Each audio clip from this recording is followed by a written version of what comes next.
Welcome to Patscast. I'm Brad Whitaker. The NFL legal tampering period is underway, which essentially means NFL free agency has started, although it doesn't officially begin until Wednesday. We're already getting lots of breaking news about players going to new destinations, signing contract extensions for their current teams. A lot of news is breaking. Russell Wilson going to the Pittsburgh Steelers. He's off the board as a potential option for the Patriots. You know, Baker Mayfield's going back to the Bucs. Kirk Cousins, 4-year deal with the Atlanta Falcons. He's off the board as well. Talked about Saquon Barkley last week. Looks like he's going to the Philadelphia Eagles. So he's out of the running. Patriots also just made an interesting transaction at running back, which I will get to in a moment. But I want to talk about the wide receiver position because this is really going to determine what the Patriots do in the NFL draft.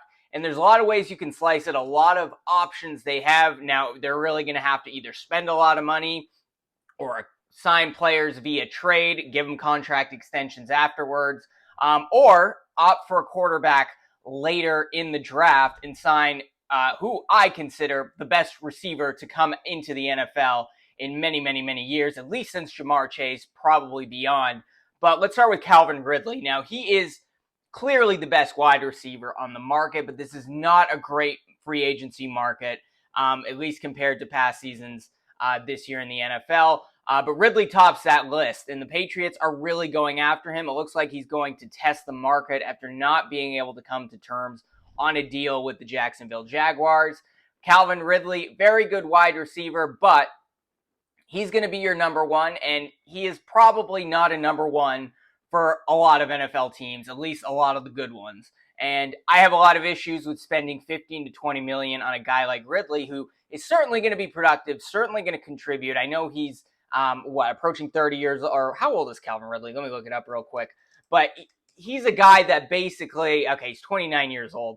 He's a guy that basically is going to add something to the offense. Patriots also re-signed Kendrick Bourne, Hunter Henry, Demario Douglas looks to be the slot guy of the future. Going to be your number one if he comes in to New England. But look, he's undersized. He's 6'1", 190 pounds. You're not going to get the same thing as you would if you bring in a guy like, let's say, hypothetically, T. Higgins. Now, T. Higgins is currently on the trade block for the Cincinnati Bengals. They franchise tagged him, but he wants to really test the market to see if he can get a longer-term contract extension. Now, T. Higgins, coming off of not his best year at Cincinnati, but was still highly productive, but he's going to give the Patriots a downfield. He's like 6'4", big body threat that will come in at number one. I think he's better than Calvin Ridley. I would rather go after a guy like him. So we'll see what happens. Brandon Aiyuk with the San Francisco 49ers is another potential trade option. Now, I probably, between the three, Calvin Ridley, T. Higgins, and Brandon Aiyuk would be my favorite. Doesn't really have the size of T. Higgins, but look, he is 25 years old, coming off probably the best season of his career. Shorter than Calvin Ridley, right? Like 6 foot, has a little more weight on him, 200 pounds. But Brandon Aiyuk is another option for the Patriots to go with. But either way, you trade for Aiyuk, T. Higgins, or you go after a Calvin Ridley, you're going to have to spend money, right? Like, you're going to have to give up capital, maybe a second-round pick for a guy like T. Higgins, which is the 34th overall pick, which is essentially a late first-round pick. That's going to be costly, right? And then you're going to have to assign him to an extension that is going to demand something in the range of what you would have to pay probably Calvin Ridley, which is 15 to 20 million a year. I mean, Mike Evans is making like 25, 26 million a year. So wide receivers are expensive. The salary cap really went up. And whether it is T. Higgins, whether it's Calvin Ridley, or even Aiyuk, Patriots are going to have to fork up some draft capital, some cash to sign these guys to extensions, or just a lot of cash up front for Ridley. They won't have to use draft capital for Ridley. But it looks like the Patriots seem to be the favorite at this point. This could change. Look, I feel like I'm rushing through this podcast because there's just so much breaking news. I don't know how relevant this is going to be within the next 24 hours. But, Calvin Ridley could be signed by the Patriots within the next 30 minutes. A lot could happen there. But I really want us to consider not opting for a quarterback with the third overall pick. And here's why. Caleb Williams, unless you're trading up and giving up 2 to 3 first-round draft picks or a second and a third and another 1 or 2 future first-round picks, you're probably not getting Caleb Williams, right? Which I'm open to, honestly. Caleb Williams is by far the best player in this draft. I know some red flags are there, but I'm open to the Patriots mortgaging their future to get a quarterback like that who could rival Patrick Mahomes with a couple years of development. But it's probably not going to happen, right? I think the Bears are going to draft him. They're probably going to trade Justin Fields. Not a big fan. Patriots trading for Justin Fields, but let me know if you disagree.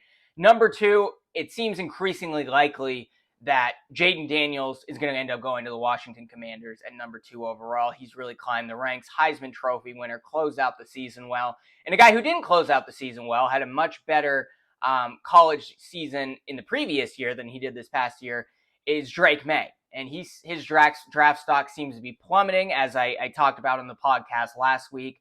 A lot of scouts within the Patriots organization don't seem to be very high on May. JJ McCarthy is moving up the board, but is he a guy you're going to draft at 3rd overall? Probably not. He's probably going to have to sit for a year. I think Drake May is probably the most pro-ready, but footwork is off. Obviously hasn't made the best decision sometime at North Carolina. Didn't have the best weapons, didn't have the best O-line, but he seems to be a guy that the Patriots are starting to have second thoughts about picking at number 3 overall. So with that in mind, I think you have to highly consider drafting Marvin Harrison Jr. at the 3rd overall. Look, I know the quarterback position is the most important position, and wide receivers, as many say, are the dessert, not the entree. But chances are, if it's Drake May or JJ McCarthy and you don't have a shot Jaden Daniels or Caleb Williams, one of those guys is probably going to be sitting for a year, right? And you're going to bring in Jacoby Brissett or Joe Flacco or Gardner Minshew or Ryan Tannehill, one of these guys as a bridge, right, to develop that quarterback. And if you see a lot more upside with a guy like Michael Penix Jr. or Bo Nix or Spencer Rattler, who I've been watching tape on the last couple of days, and I like a lot more every time I watch the tape, has a lot of Patrick Mahomes in him, really. Like, it's kind of interesting. Go watch Spencer Rattler. I was only watching him because Xavier Legette is a guy the Patriots could probably get in the 3rd round, a wide receiver who I really like as well. But, Rattler is a guy who, maybe you could take in the 3rd or 4th round and sit on the bench for a year and develop, or you go after a Nix or a Penix. Maybe one of those guys gets drafted late in the 1st round. But you have a chance here to get a real number 1 wide receiver who's going to be highly productive on day 1, and that is Marvin Harrison Jr., 6'4", a lot of size, very fast, very athletic, can catch 50-50 balls, makes them 80-20, can separate, can get open catches in zone, can read defenses and adjust his routes that way. I just think the more I think about it, Marvin Harrison Jr. makes a lot of sense, especially if you're not high on Drake May, if you don't think J.J. McCarthy is a guy you take at 3rd overall, and you think there's a lot more upside with a Penix, a Nix, or a Rattler in the 2nd round, I say you go for it, right?